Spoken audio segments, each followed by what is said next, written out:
Good morning sa inyo lahat at ito po, tayo ay hindi muna magba-basketball. Ito po yung lagi kong ginagawa, nagwo-walking muna bago mag-basketball. Tayo ay papanik na papuntang sa Oliviento at mayroon po tayong kasama isang magandang dilag na may asim pa. Opo, punong-puno po ng asim yung aking makakasama. At ayan, si Ate Tengay. Nakakasalubong ko po dyan at kinausap ko po siya. Sabi ko, pag papahatid ay sabihin lang sa akin. At ayan, dumaan po tayo dito. May almusalan po. Pero yung Kate Baby, wala na. At nadaanan ko dito si Ate Iska. At ang tindahan ni Wawa Pinky sa mga gustong kumain. Pinky's Eatery and Almusalan. Ayan, nadaanan ko po dyan. At si Pisang Kadyo, nakita ko po dyan si Pisang Kadyo. Ang aking kasape sa Sniper. At syempre, eto, dire-diretso lang po tayo. Nakalimutan ko pa po dito na ilak yung aking pinto kaya ako'y bumalik. Mahirap na, marami pong strangers. At napakwento po tayo dyan kay Wawa Pinky sa eater niya. At nakita niyo po bukas po sa umaga at sa tanghali po yan. At ayan, nakita ko po si Pisan Kadyo Bernard Chansil, ang aking kasape, na bumibili po ng tinapay. At napachismis po tayo dito. After ko po mapachismis dito sa Wawa Pinky's Eatery. Ayan, si Wawa. Napakasarap po ng pagkain dyan. Pwede ko kayong pumunta dyan tuwing umaga at saka may tanghalian po yan. Ayan po yung kanyang eatery location po dito sa may harapan po ng Paddy Resort at may mga tindahan po rito. Makalampas po ng Villa Mia basta galing ko kayong Kalamba. At ito, dinaanan ko po yung aking kasama mag-walking pero hindi po tayo nagpangabot at nauna na po siya. Siyempre, alam niya naman po yun. At makikita nyo po mamaya ang magandang dilag na may asim pa. Opo, punong-puno po ng asim. Lalo po sa kilikili. Yung aking mga kasama mag-walking. At yan, dumiretso na po tayo habang tayo ay nakita nyo naman po ang aming banderitas. Gawa po ng ating kagawadan niya, ng ating punong barangay. Siyempre, lagi niyang pinagaganda yung ating kapestahan. Malapit na po ang piyesta rito sa katapusan po. Tapos may piyesta pa po ng ilog. Enjoy lang po tayo. At sa mga gusto pong maligo rito, syempre, pwede ho kayong rumekta at pwede ho kayong mag-ocular. Tapos ayan po, dire-diretso lang po tayo dito.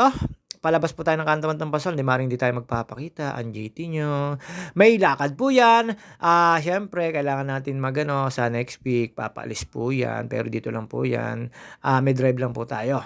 At medyo pupunta po tayo ng parting norte. Hindi ko po alam norte o east yun. Basta yun, dire-diretso lang po tayo dito. Bukas na po yung mga talipapa. Ngayon po ay marami na rin po mga customer or mamimili dito or mag-swimming. At hindi ko na po nakikita si Cerilio Ilo Hernandez. Shoutout sa inyo sa family mo. Dito yung tindahan niya. Hindi ko na po siya nakikita. At syempre may mga tindahan po yan. Iba. Hindi ko po alam kung bakit hindi na po siya nagtitinda rito. Basta siya shoutout sa iyo, brother Ilo, Cerilio Hernandez at sa family mo. Shoutout sa inyo. Magandang umaga. At ayan, daan po tayo dito. Sarado pa po yung tindahan ng aking dalawang kapatid. Yan pares na pulang-pula na yan. Isa sa kaliwa ay store. Yung sa kanan naman ay bigasan. Shoutout sa inyo. At yun nga po, ito, dire-diretso lang po tayo. Syempre, tayo ay magwo-walking. Ikot-ikot lang po tayo dito. South Winds to papunta po ng sa kabila po sa may papunta po dating Solviento. At yun nga po, daan po pataas doon at kinaya naman po ng aking kasama. Ito, nasa National Road na po tayo. Tayo ay naglalakad lang sa tabi dahil po tayo ay bawal sa gitna. Gusto mong mategi, diyan ka sa gitna. At diyan po, medyo pinapawisan na po tayo. Medyo talaga napakainit naman po nung kaarawan ngayon. Pero yan ay mag-aalas 5:30 pa lang po yan. At saka po diyan ay napakainit at maalinsangan po. At yun nga po, ito, hinahabol ko na po yung aking kasama. Makikita nyo po dyan.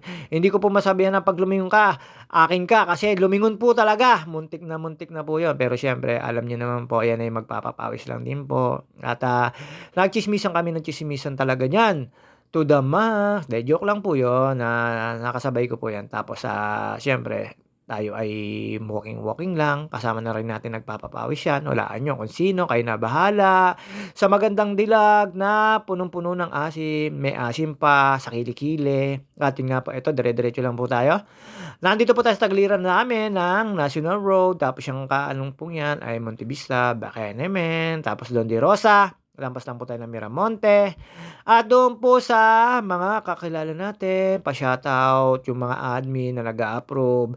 Shoutout sa inyo at maraming salamat. At yung nagpa-follow at followers ko at yung mga nagbo-view at nag-heart at nagla-like sa aking mga post or video. Maraming salamat sa inyo. Very appreciated. At ito, dire-diretso po tayo. Alam niyo naman po tayo. Naghahanap po tayo ng katsismisan dito or kamaritisan pero wala po tayong maimamarites at yun nga po ang pinag-usapan lang po namin diyan ay yung aming sarili-sarili. Pinagchichismisan namin na binabackstab namin yung dalawa yung aming sarili. Sinisiraan ko yung sarili ko sa kanya at yung sarili niya sinisiraan niya sa akin. Ayun nga, backstab sa harapan. Tama ba yun? De, joke lang po yun. Siyempre, nagkukwentuhan lang po kami. Habang naglalakad kami dyan, napansin niya, napakainit, lalo nung pauwi. Kaya yun, isang ikot lang kami. Then, ayan na po. Uy, lumingon! Kaya ayun, nagulat siya. Siyempre, nakasabay ko na po yan. Yung magandang dilag na yan, na punong-puno ng asin. Tapos sa pag-usapan namin yung koy, sabi ko matagal ng sarado yan. At dito po tayo sa may Southwind, Tagliram, na wala po akong nakita mga nagwo-walking dyan. Hindi ko po alam kung saan sila nag-walking. Wala po kami nakasalubong. Then dumaan po kami sa may pupuntang Lazaro. Doon po sa may mga papuntang Arcangel, mga tuloy. Ayun nga po, inikot po namin yun. Then bumaba kami papunta po ng Soleviento.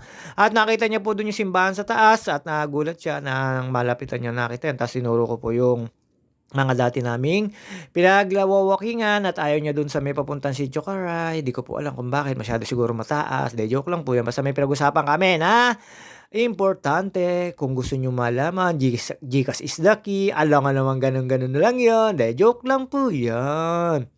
At habang nagwa-walking kami dyan, may mga na-customer kami na kasalubong dito. Siyempre, chika-chika din. At dito naman po, hindi naman po delikado. Ayan po, yun, nakita nyo po yan. 5:35 pa lang po yan or 5:40.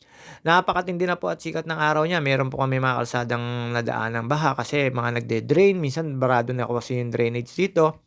At sa dami po ng swimming pool na nagde-drain dito. Alam niyo naman po, sa mga gusto pong maligo or mag-swimming na libre doon po sa ilog namin. Pero pagka po may bayad, syempre mga resort po rito, marami pong private. At ito pong Southwinds naman, baka naman, tsaka yung Monte Vista. Ayan, advertise ko na kayo. Public po yan, pwede po kayo dyan. Meron pa nga private po yan. Basta yan, hindi ko po alam kung magkano lang po yung rate nila. At yun nga po, ito diretso na po kami dito sa may papunta pong Lazaro Compound. At dito po kami umikot at may nakikitsikahan pa yung aking kasama. At nakita niya po doon si Kuya Loloy. Ayun nga po, doon po kasi yung banda niya. Ayun na, may nakachikahan pa siya at dire-diretso lang po kami. At paikot lang po yan. Takot po siya sa aso pero ang dami niya pong alaga ng aso. At yun nga po, sabi ko dito tayo dumaan para pag kinagat tayo ay magkarabis. Pero wala naman po nangagat kasi takot po sa kanya. Nakita nyo naman po, sayang ang tattoo. At ayun nga po, at tayo ay medyo pinagpapawisan na po rito. Ito naman po yung hanap natin, pagpawisan para mawala yung mga toxic sa katawan. At pagka-uwi ko po, diretso po ako ng court. Nakita ko si Paring Maneng. Shoutout siya, Paring Maneng. Sa mga nakalaro ko, sina Philip, sina Edmond, at si Master Ray. At wala lang na si Toto. At shoutout nga pala sa nakasalubong ko, si Master Toto Enrico Gasapus. Papasok po siya ng kanyang office. Nakita ko po nakamotor. Tinawag ko pa, hindi ako nilingon. Hindi ko alam kung nagmamadali yun. Siyempre, malayo pa po yung trabaho, no? Nasa, ano po yun, pero yung manager dun sa kanyang pinagbabantayang store. At kanan lang po tayo dito. Papanik po ito ng Arcangel. At dito po, nagsimula na po yung maraming dog. Ayan, nakita niyo po sikat ng araw. Napakasarap po sa katawan niya. Kaya lang po, syempre, yung aking skin masusunog. Sayang ang tawag dito, yung Kojic soap. Baka naman, Kojic soap. At ito, pagkatapos po namin doon, dito na po kami. Ayan, medyo may kataasan na po to. Papanig na po ng Solviento to. Dito po makikita na yung bagong gawang simbahan sa ibabaw. Napakahaba po nito habang nagkukwentuhan kami dyan. At kami ay masayang-masaya nagkukwentuhan dyan. Pero pawis na po kami dyan sa haba po na nilalakad namin. Hindi ko po alam kung kakayanin pa namin. Pero kinaya naman, sakto naman po yun. Tapos pagdating po doon sa ibabaw, ikot kagad kami pababa at diretso na po kami uwi. Dito na po kami dumaan sa may Andox. At yun nga po, dito tayo ay ang JT nyo pupunta ng Baler next week. Sana matuloy. At yun nga po, syempre excited tayo. Pagdating po doon, magwa-walking tayo sa Baler, Aurora, At, alam niyo naman po tayo, on-call driver, kung saan-saan lang po tayo makakarating. At sa mga ka-player ko na basketball, pagaling kayo, yung mga may injury. Ako, medyo healthy na po yung mga katuhudan ko dahil po nagamot ko na po ng yelo lang po yung aking nilalagay. Ayan, habang nagtsitsismisan kami diyan, dami namin napagtsismisan diyan, yung mga kapitbahay namin, binabackstab namin, pero walang pangalan, walang clue, GCash is the key. Enjoyment naman, enjoyment ba tawag dun? Tama, enjoy naman kaming pagwo-walking diyan tapos may mga natatakot siya pagka yung may pababang tricycle kasi dire-diretso po kasi naririnig yung lagabog ng mga gulong tsaka ng mga body, kaya ayun. Pakaliwa po niyan papunta po dun sa may church tapos pakanan po papunta po dun sa may swimming pool kaya kumanan po kami. Ayun nga po pagdating po namin dun, 'di na kami dumiretso sa taas hanggang dun lang po kami sa may swing na gate. Then pagkatapos po nito, medyo alalay na po yung kalsada na 'yan, ayan. Naka-ano na po kami ng init ng, araw 'yan at after po nun siyempre bumaba na po kami. Eto nandito na po tayo sa may palabas ng Andox. Dito po tayo magwa-walking palabas po ng at pauwi po ng Pansol, ng National Road. Ayan, meron po akong nakita diyan, bilihan na rin po pala ng ano dito, may pares sa mga gusto po magpares. Ayan, nasa tagiliran lang po, nakita niyo naman po 'yon. At bibili daw po siya, babalik. At 'yun daw po yung kanyang, gusto ng anak niya. Ayun nga po, ito nakita niyo naman po, may kasama po ako diyang magandang dilag na punong-puno ng asim sa kili-kili. Sa mga makakakilala po do'n, shoutout sa inyo, kilala niyo po 'yun, yung magandang dilag na 'yun na may asim sa kilikili at 'yan, dire-diretso lang po tayo dito. Habang tayo ay nagwa-walking diyan, may nakakatsismisan pa paglabas po nung anong tawag dito, ng National Road na mga taga dito rin sa'min. Siyempre, minsan lang naman daw makakapag-marites, ayun hanggang inantay ko po siya. Siyempre alam niyo naman po tayo, pauwi na po tayo. Ito'y Pansol pa rin po, ang labas po nito ay dun sa may papuntang bilihan ng manok at, kaliwa ang kanan po ay kina Chris Mart na bantay, kay Master Gerbert, kay Master Jaime na Wonder Spring. Siyempre kasanggan dikit 'yan, ang babait po niyan at ayan, National Road na po 'yan, kakanan lang po tayo. Then pagkakanan po natin, alam niyo naman po ang JT, hindi naman titigil po. At dito, shoutout sa iyo Edwin Inolba. Wala ka diyan sa pila na 'yan, ang pila niyo walang tricycle. Hindi ko alam kung bakit wala kayong pila pero ito ibang istasyon po 'to, ibang toda ng Pansol. At tumawid po kami, binigla ko po pagtawid, nagalit sa akin, bigla-bigla daw natawid. Eh, nakita ko po kasi wala naman sasakyan. Tapos, sinesenyasan ko na lang po na tatawid po tayo, ayan, pandalas po siya ng tawid diyan. Siyempre, alam niyo naman, tayo may pabigla.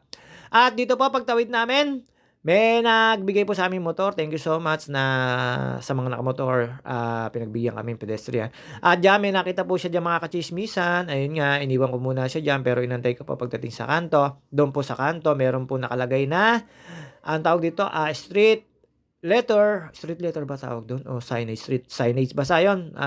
Dun po ako nag-antay then habang nakipagtsismisan diyan, ako naman po ay hindi nakakapagtsismis, ayan. Diyan ko po nakita si Master Toto Gasapus, shoutout sa'yo, lampas-lampas ka. Di ko alam kung ba't nagmamadali ka. Naglaro pa kami nina Philip at saka ni Ray at ni Edmond, umabot pa ako na Master Dong. At ayun nga, ayan, diyan siya napatsismis diyan sa anong tawag dito, yang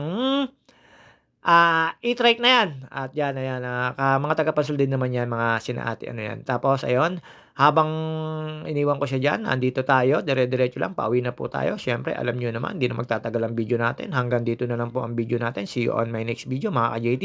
Dito po wala tayong namarites at happy birthday dun sa pinsan ko. Happy birthday tayo sa'yo. More birthdays to come. Sana